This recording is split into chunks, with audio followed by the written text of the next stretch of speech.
DX9飞天虎 G2 配色的莽撞，盒子包装依旧是很 GTA 的风格。其实要说起来，飞虎队这几个角色跟 GTA 还蛮搭的。纸品依旧信用卡材质人物卡，不过这一回的说明书变形指示详细了很多。来看这一回的 G2 配色，可能是不是他们认为小孩子对这种鲜艳的颜色会更感兴趣一些呢？所以涂出来的 G2 配色啊，明显是要比 G1时代的那种颜色跳了很多啊。而这一次的莽撞，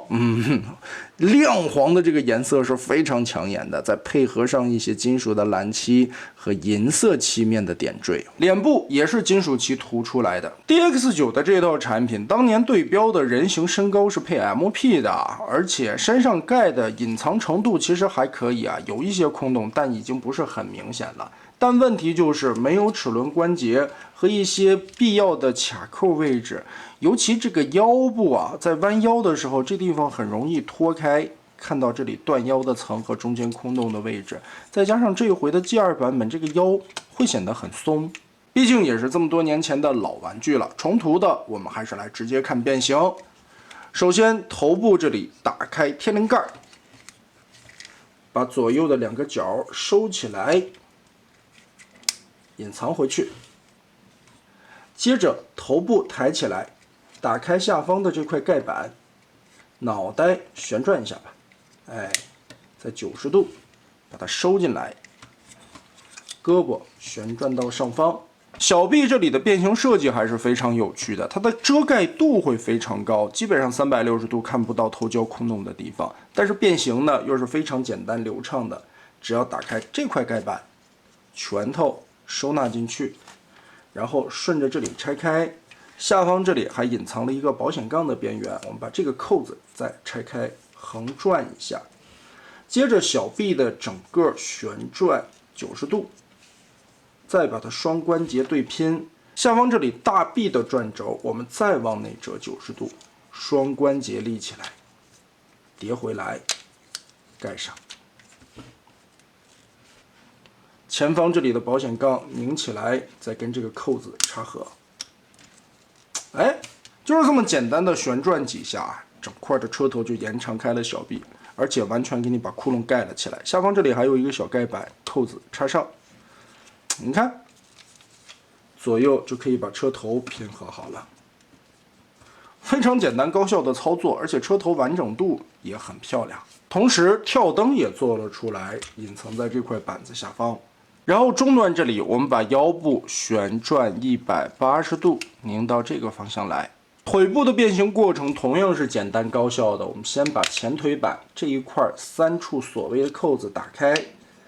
然后根部这个滑道拉出来，提起90度，把这块盖板打开90度。中间这里有连接骨架的扣子，脚尖旋转180度，再把这一节骨架翻下来，放平。膝盖后方这里拉开一个锁扣的点，整个的张开，我们这个时候就可以把腿部180度翻转过去，这块插回来。